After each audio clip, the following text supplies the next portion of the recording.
What if I told you that your home knows more about you than you do? Mm-hmm. Walking through these 8 things might be the most honest personality test that you will ever take. I did this with my own home, and some of what I discovered really made me smile. Some of it, though, girl, it humbled me. Either way, your home is telling you a whole story about yourself. So, if you're ready, let's see what yours has been saying. The first one is your home reveals what you value. We talk a lot about clutter over here, but I want to take this in a slightly updated direction. Every home reflects priorities. Not necessarily the priorities that we say we have, but the priorities that we have actually built our lives around. And so here, the question isn't what's cluttering my house, it's what matters most to me. Maybe it's books, shelves of them stacked 2 rows deep because you can't imagine letting a single one go. Maybe it's plants in every window because something in you loves bringing life into a space. Maybe it's family photos, craft supplies. All of those things are clues. They tell you the story of what has mattered to you over time. But our home also reveals values we've adopted without realizing it. For example, maybe you say you value simplicity, but every closet is overflowing because buying has become easier than deciding, or part of you finds safety in stuff. Maybe you say you value health, but every visible cue in your home is making the unhealthy choice the easiest one. Something that I've learned as I've gone through decluttering is that we don't always live according to our stated values. We live according to the ones we've practiced. And our home helps us to see that so clearly. So here's what I want you to do. I want you to take a few minutes to walk through and really notice your home simply to understand yourself. What does it reveal about what you value most? And how does that make you feel? Do you mentally agree with the values that are on display, or is there some sense of discomfort? As you're noticing these things, don't worry about trying to fix everything just yet, because at the end, I'm going to help you figure out exactly where to start. Values are only one piece of the story. Your home also reveals how you make decisions, which is the second one. One of the easiest ways to understand yourself is to look at the evidence your decisions have left behind. Some people make decisions quickly, and you can see that in a home where everything has a place, clutter doesn't just sit for months, and when something no longer serves them, they let it go. These people trust themselves enough to decide and move forward. Other people have difficulty with decision making because they're afraid of making the wrong one. This could be through overthinking, where you hold on to a lot of similar items for different seasons of your life because you still can't decide whether or not to keep it. It can look like decision avoidance, which can look like that pile that's been sitting in the same spot for 6 months because putting it away means deciding where it belongs, or the Amazon return that is still in your trunk. It could also be indecision, where you have things in random places that don't have a home because you never decided where they should go. All of these are piles of unmade decisions. So here's the question. Where in your home are you a quick decision maker, and where do you have unmade decisions? When we make the same decisions over and over, they can stop feeling like decisions at all. And so the third thing that your home reveals is what you've normalized. Here you're asking, what has become so normal that I don't even think about it anymore? One of the most amazing things about our brains is that they normalize whatever it is we practice consistently. That is true in good ways and in unproductive ways.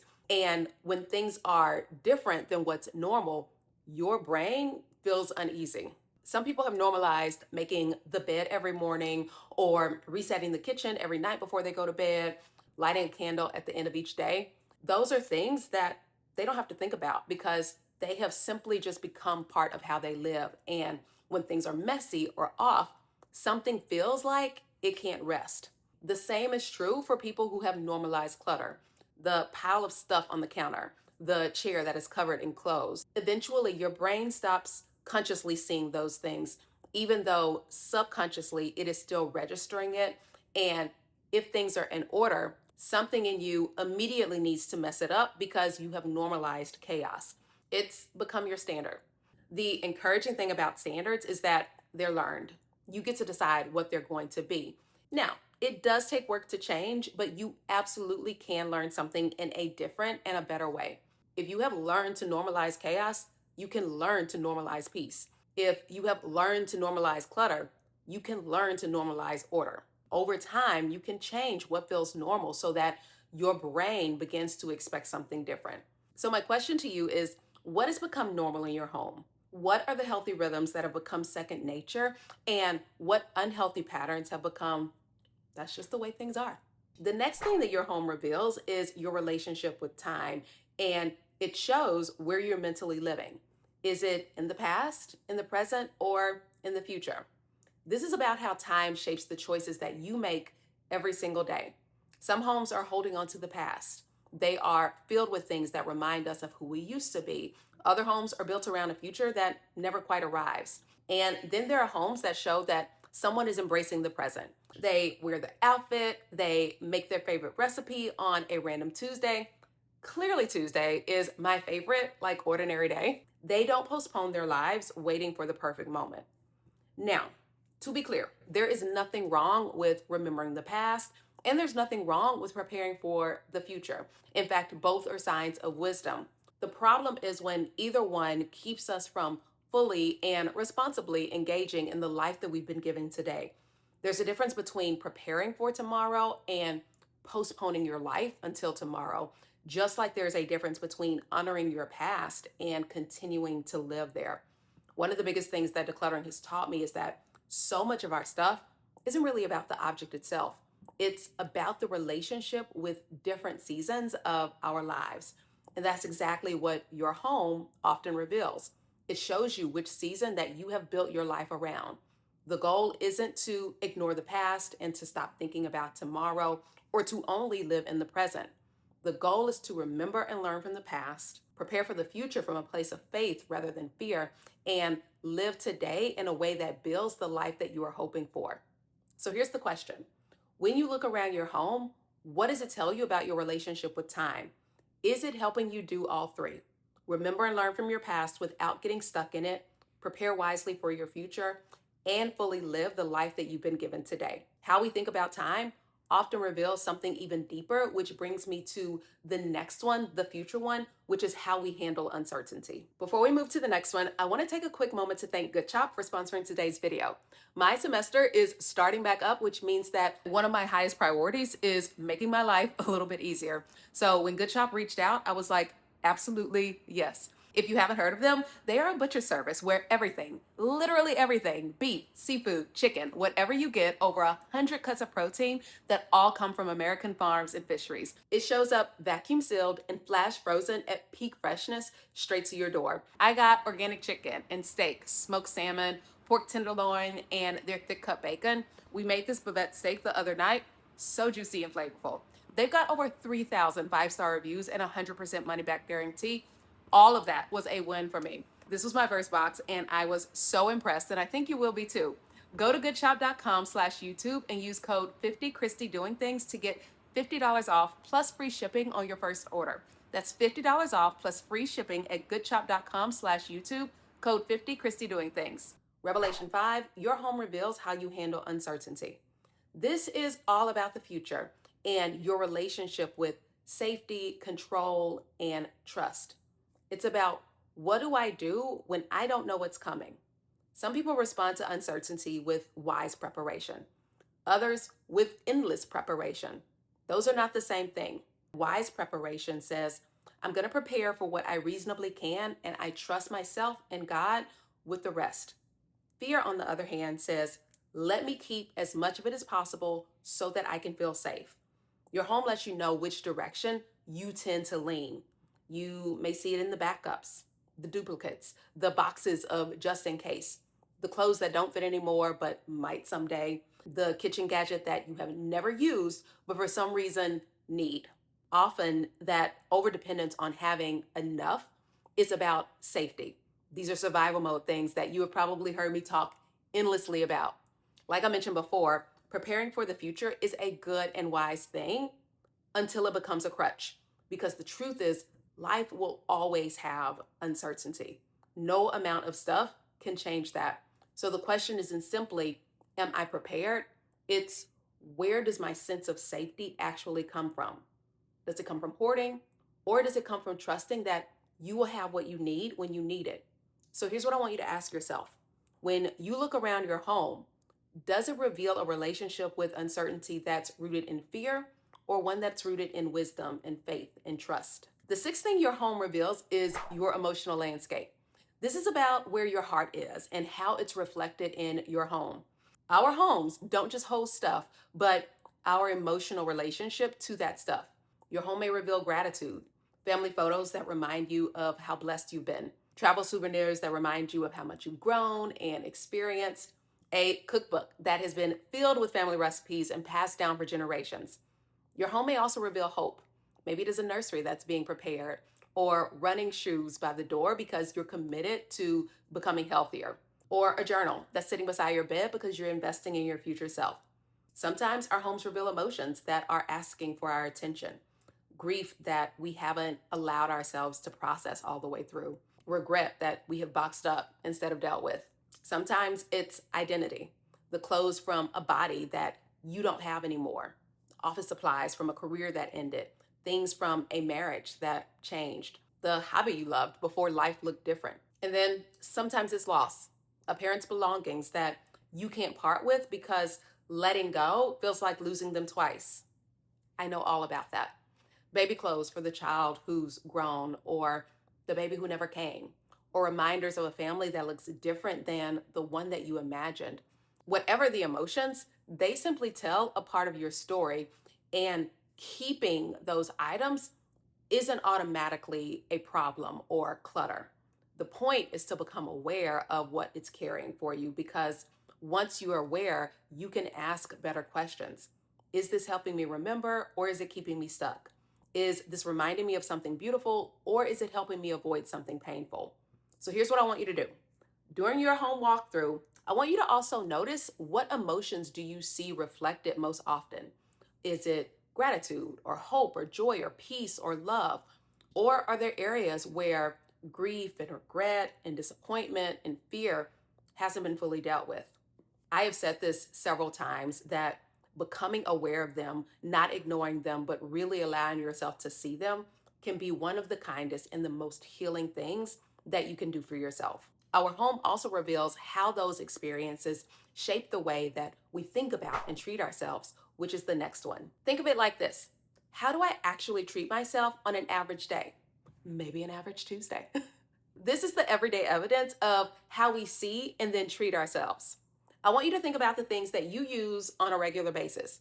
Do you use the good candle or the makeup or the skincare? Do you wear the perfume that you love, or is it sitting on the shelf waiting for an occasion that's somehow going to be a lot more worthy than just an ordinary day?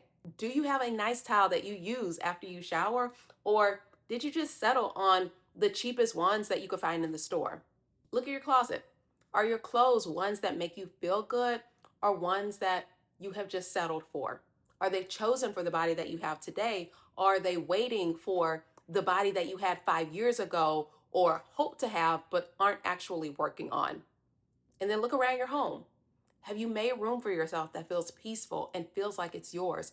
Or do you spend your life just kind of getting in where you fit in? The way we see, the way we see and think about ourselves is usually revealed in the ordinary moments. Are you caring for yourself, or are you just maintaining yourself? Because there's a difference. Maintaining yourself looks like everything being fine or good enough, eating whatever's easiest without really thinking about it, wearing whatever fits, saving the nice things, really just getting through the week. But caring for yourself looks like making your favorite tea, buying clothes that fit now, even if you're not quite where you want to be, choosing things that make ordinary life more beautiful. Ultimately, it is giving yourself permission to actually enjoy your own life instead of just maintaining the lowest version of it to get you through the day. And it's not about spending a lot or having the most expensive thing, but it's about whether you built a life that reflects the belief that your life is worth caring for, or is it one where you're just simply surviving? So here's the question: when you look around your things, do they reflect the way that you want to be treated, or settling for less? The last thing that your home reveals is your boundaries. We often think about boundaries as just about saying no to people, but it is so much more than that. Boundaries are about ensuring appropriate limits that allow life to flourish. Does work stay in its place, or has it slowly taken over everywhere? Your kitchen table, your evenings, your bedroom.